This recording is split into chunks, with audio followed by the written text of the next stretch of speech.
To the story now, once a year, South Africans unite for Sleep a Day, a fun event aimed at bringing hope and fulfilling the dreams of children with life-threatening illnesses.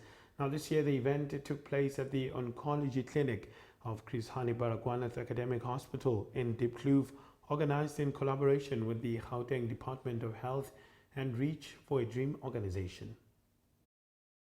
Bekugcwele ukumamatheka kodwa namhlanje kwizingane ezilashelwa umdlavuza esibhedlela iChris Hani Baragwanath Academic Hospital endaweni yaseDiepkloof njengoba beqhubeka usuku lokubungaza iSleep a Day. Ongumphathi omkhulu walesi sibhedlela ulandise kanjena ngalolu suku kanye nezinhlelo.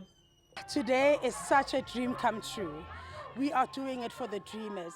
So Chris Hani Bara as well as the Gauteng Department of Health have joined ventures, of course, with Reach for a Dream, because we get to treat those children who are here for a long time.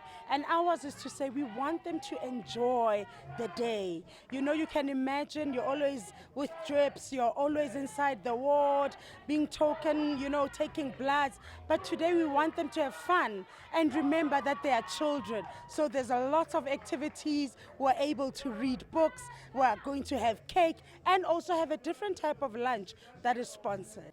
Kusenjalo umeneja inhlangano iReach for a Dream eGoli uthi ke lokhu bakwenzela ukubuyisa ithemba ezinganeni nakubazali.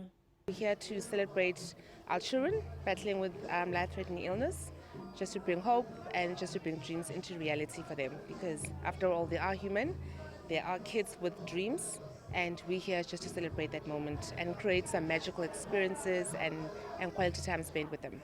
iSleep a Day sihlanganise ukufunda, ukudlala, ukudla, kanjalo nokudansa, ukuzama ukunikeza izingane esezihlale isikhathi eside esibhedlela ithemba.